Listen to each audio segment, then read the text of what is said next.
the nature of a conflict of interest was straightforward common sense. I couldn't understand why people got into such a state of the vapours about what he'd said.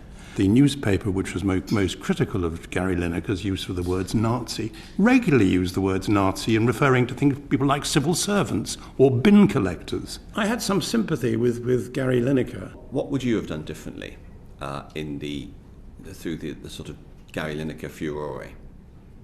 Okay, but first of all, I was chairman of the BBC Trust. I'd quite like to have been chairman of the BBC, because one of the problems that we faced in the Trust was the gap between our work on editorial guidelines and so on and the attitude to that of some members of the executive committee of the BBC, and that's been sorted out, sort of. What would I have done? Well, first of all, I think it's an unhappy state of affairs in which the chairman of the BBC has to be microphone shy because, for example, of what this committee reported about him. Now, I happen to think that the committee's report about the nature of a conflict of interest or a perception of conflict of interest was straightforward common sense. But it's obviously had an effect on the chairman's position, as in the past was true of what he said about the BBC being subject to liberal bias, a terrible criticism of his own journalists, and what he said about the BBC getting the world or getting Britain wrong about Brexit. Well, everybody got it wrong, including Mr. Gove and Mr. Johnson. So I think the BBC is in a difficult position when the chairman can't play what I think should be the chairman's role. So what should I think should have happened? First of all, it's been quite right to celebrate the quality of Gary Lineker as a broadcaster. He's absolutely terrific. I'm not a great football fan, but I watched some of the World Cup, and I thought the way he expressed decent views about the Gulf states and Qatar during those transmissions was absolutely admirable. I think it was pitch perfect. His views are so very strong, and a free citizen should have free tongues, as I think a Greek philosopher once said. And his tongues happen to be very popular with people. So he has a Twitter account, and he gets 8.8 million followers. Would that I could say the same. Would that any of us could say the same. That's not, I imagine, just because of his views on football. It's because he says a lot of the things which taxi drivers don't always like, judging by the taxi driver I had today, but things that a lot of other people do like. And in this particular case, I couldn't understand why people got into such a state of the vapours about what he'd said. And I certainly can't understand why people say that the reactions to it by some people in the BBC are equivalent to Putin's behaviour in Russia. It seems to me that both propositions are absolutely ridiculous. The same day that the Times newspaper, in a perfectly sensible editorial, said that they thought Mr. Lineker was wrong, they also included an article by Martin Samuel, the brilliant sports writer, in which he pointed out some of the nonsense in it all. First of all, he noted that the newspaper, which was most critical of Gary Lineker's use of the words Nazi, regularly used the words Nazi in referring to people like civil servants or bin collectors. I think, sorry to interrupt, but we had a difference of opinion early on. He, of course, didn't use the word Nazi. He talked about 1930s Germany. I was going to go on and say that, but he hadn't actually used the word in the way they suggested.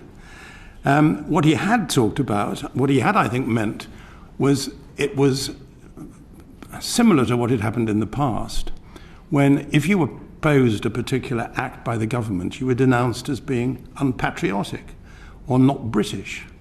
Now, if you look at the actual policy, I'm delighted now that Mr. Sunak, the Prime Minister, has gone to France and I think reached some sort of agreement with the French.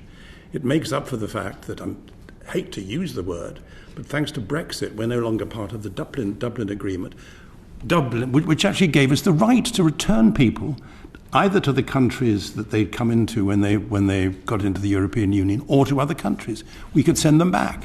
And one of the problems now is we don't have that right. As for the actual terms of the legislation that the Home Secretary has put forward, I guess one of many people will have to decide in the next few weeks when it comes up to another place, whether we quite understand how it's going to help stop people coming or send them back. So I had some sympathy with Gary Lineker, and I certainly had some sympathy with Martin Samuels, who I've referred to earlier, who said that if the policy is so difficult to defend to a football commentator, how robust is it likely to be? Now, I think Gary Lineker's a terrific, as I said, broadcaster, but he's not a member of the BBC staff. And there is a difference between Gary Lineker, for example, and Emily Maitlis. I think Emily Maitlis is a brilliant broadcaster. I think her interview with the His Royal Highness, or if he still is, the Duke of York, who couldn't have been bettered. I think she has terrific views, and I probably agreed with what she said on Newsnight. But she was a member of the BBC staff, and she probably shouldn't have said it. So Tim Davie was entirely right on that occasion to give her a tap over the knuckles. If he hadn't done so, I'm sure Ofcom would have done. In the case of Gary Lineker, he is not a member of the BBC staff. And if you try to apply judgments to him, do you always apply the same judgment to him? Because not very long ago, I think the last election, he said bin Corbyn. I don't remember members of the tabloid press then saying how wicked it was that he'd made an attack on the leader of the Labour Party. What do you do about Lord Sugar? What do you do about an old colleague of mine, Michael Portillo, who makes wonderful television programmes about railway lines all around the world, thus proving that some railways run, and run very efficiently, who also has political views, which he used to express, I don't know whether he still does, very openly on a late-night programme. So if you were to have guidelines, if you were to have rules on freelancers, they have to apply to everybody. So what do you do? I think a chairman should have. We heard the phrase earlier about long grass. Long grass is where you kick the ball, and there is much to be said for the attribute which the French understand better than us of ambivalence, not ambiguity.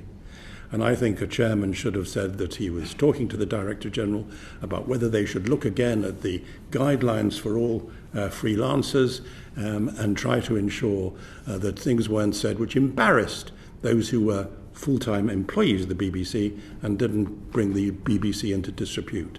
So it's a long answer to your question, but I don't think that Gary Lineker is a terrible threat to democracy, indeed rather the reverse. And I noticed that at the football matches the weekend when he wasn't in the match of the day, a lot of people in the crowd, I'm not sure whether they were from Blue Wall or Red Wall constituencies, I doubt they were from Millwall, but they were actually holding up signs celebrating what he'd said about refugees and what he'd said in general. This is not the normal behaviour of football crowds. So plainly somebody out there thinks he's said the right thing. So I feel sorry for Tim Davie. I think this was a real example of where a chairman and board should actually make life more easy for a Director General.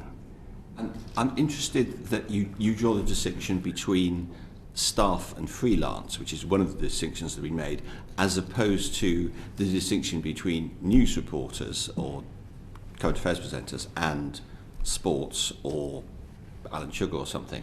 Because as we heard earlier from Lord Burt, as far as the viewer is concerned, whether Gary Lineker is on the staff of the BBC or not is irrelevant, because he appears every Saturday night on a programme watched by millions, and you just think of him as a BBC person. Whereas I'd have thought, and I'd be interested in your comments, that there's an easier distinction to make, saying if you're actually spending your life interviewing politicians, then once you start giving your political views, then that's I think that's a fair point. And maybe you'd accommodate that in guidelines and say, but of course it was slightly more difficult if you were talking about people who are actually presenting the news or presenting a programme like Newsnight, which was Emily's position. I think she's a fantastic journalist, but I think she went more than a tad too far, though a lot of people will have agreed with her about Barnard Castle and the goings-on at that particular time. And so, I mean, divining from your first answer, I get the impression you think that actually what's needed is much clearer guidelines so that everyone knows where they are. And the problem is that for all the merits of ambivalence, ambiguity in guidelines as to what you can and can't do as a BBC presenter is not a good thing, because we end up in this situation.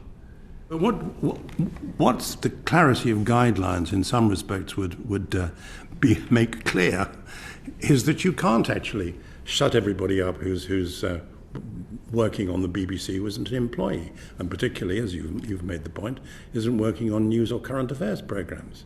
So you are a great chef, and you come on the radio or television, and you're very popular. You're not an employee, but you have very, very strong views about social security payments and whether people are starving who should be having nice meals. It becomes extremely difficult.